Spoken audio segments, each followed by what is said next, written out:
I wanted to start by sharing photos of students who are doing some of the wonderful sustainability programs that we have here at TCS. And as you know, we are in the business of building habits of the heart and mind for a life of purpose and service. And all of our sustainability programs work to serve that mission in connecting action and knowledge that students gain here and helping them work towards a healthy planet with healthy people.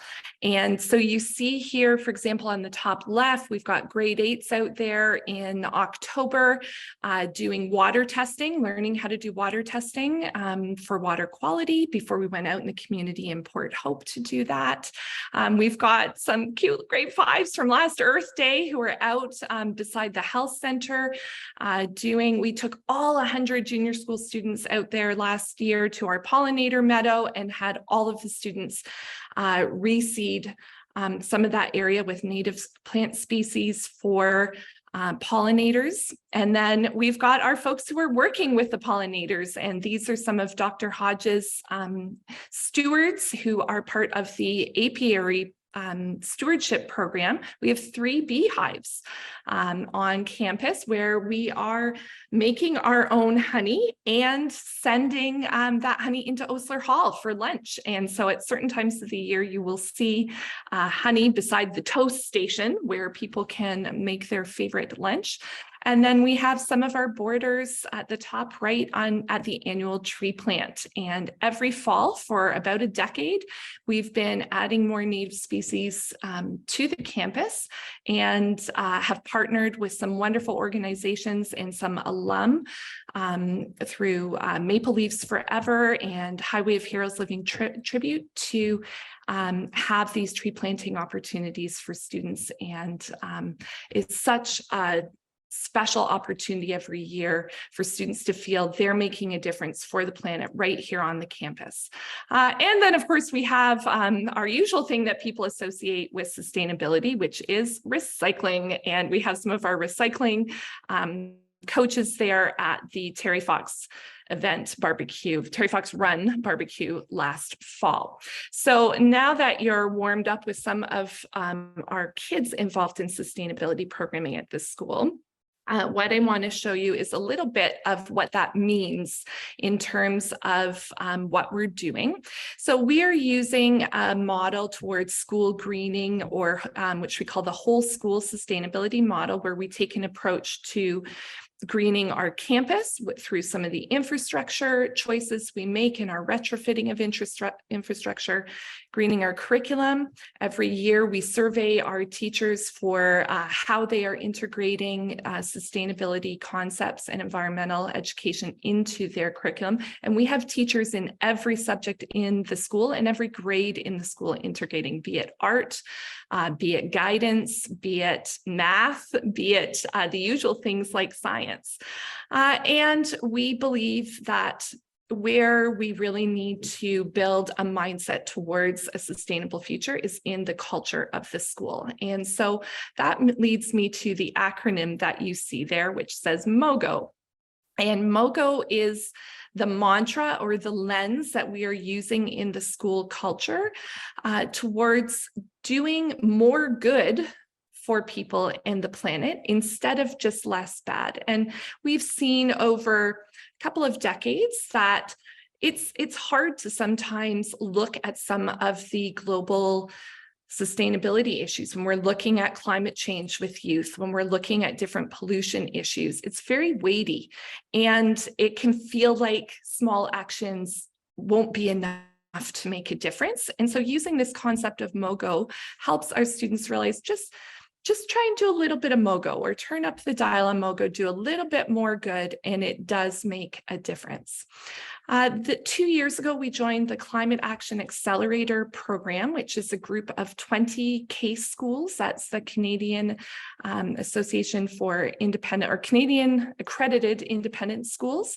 And we have actually moved into a mentoring role within that group. We're very proud to be mentoring some of the other schools to help them in their sustainability education journeys. And we're also very proud to be certifying with Eco Schools Canada. This is our 12th, actually our 13th year certifying with them. And for the last 5 years, we have reached their highest level of certification, which is their platinum level. And so these different models are helping us judge and inform how we educate our youth and how we behave as a community with regard to the planet.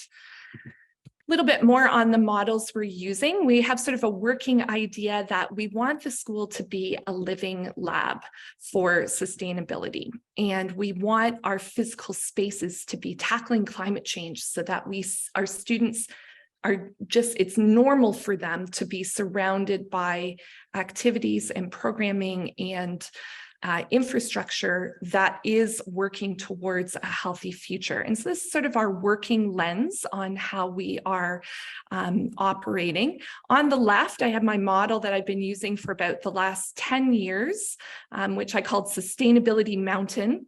And we were on an ongoing journey. You can see the path going up the mountain towards base camp there, where we come from the old days. And we track through the history of the school with the forming of TEAC, our Senior School Environmental Club, which formed really back in the 70s, the 1970s, under a leader teacher at that time, Jack Goring, and the formation of the Green Cup, and then our work with some of the certifications and awards we have used. So the model we've been using is we've got to head for the peaks. You need a green campus, green curriculum, green culture. What I've now learned by joining the CAP program, the Climate Action Accelerator program, is that green is not actually the top of the mountain. Green is actually more, and sustainable is more the middle of the mountain. And so you see on the right, some of the learning we've been doing and the research we've been doing with some of the big American universities and thought leaders who are working in sustainability education is that, yes, we need to keep working towards more green, more healthy people, healthy planet as a unit. But while doing that, if we can also restore or regenerate some of the systems around us, that is the top of the mountain. So this is a model that I'm starting to work with now. And what I've done is mapped some of the work we've done around the school in the last decade and a half using this regenerative practice model. So you'll see it here. I've color-coded a lot of the amazing change, the programs, the infrastructure work we've done over the last decade using that regenerative practice model. And obviously we're doing all of what you'd call the low-hanging fruit. We're working, changing out our lighting over time, reducing gas appliances and so on. And those things are considered sort of conventional things that one would do, or green type things. But as you move up the curve, we are so proud to be working on further restorative and regenerative projects that not only educate our youth for a sustainable future and reduce greenhouse gases and help have a healthier environment for all of us, but they're also regenerative for the planet. And so I want to show you two things that you probably don't see when you come to the school. You will see all our recycling centers, or you'll hear about MOGO, or if you have senior school kids, they might talk about something to do with the Green Cup, or eco service trips, like going to the island school or that sort of thing. What you might not see are things that are on our roofs. And so we are very proud to showcase that we have two wonderful infrastructure projects that have been done over the last period of years that are regenerating the world around us and a showcase for TCS's climate action. So on the left, you have a photo of the roof of the Arnold Massey Athletics Center. And there is our massive 166 kilowatt solar photovoltaic array. And that array is generating between 9 to 12% of our electricity needs every year.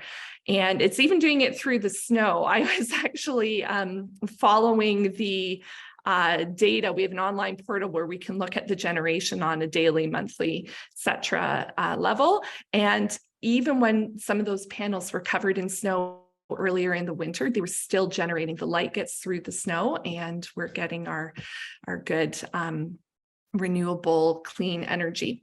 The thing you really probably have not seen before is on the right, and that is on the roof of Bolden House, and it is our solar hot water generator. And this system is really, really cool. It's actually based on a very old idea, just that if the sun can heat water for you, the sun can do a job for free before you pay for heating your water.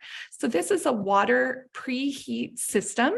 And what happens is there are tubes in these pipes, and water flows through them with the sun heating them before that water goes into the Bolden House boiler system to then provide both heat and hot water for the junior school. And that thing can really, really crank it up. When the water comes in out of Lake Ontario, it's usually about 4 degrees Celsius.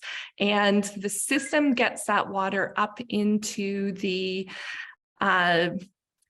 sort of up into the 40, 50, 60 range, depending on the month, before it actually puts it in the boiler to heat. So it's saving us a lot of natural gas, which means it's saving us greenhouse gases, and we're really proud of it. So that is a little bit of an overview of some of the work we're doing in our sustainability programs.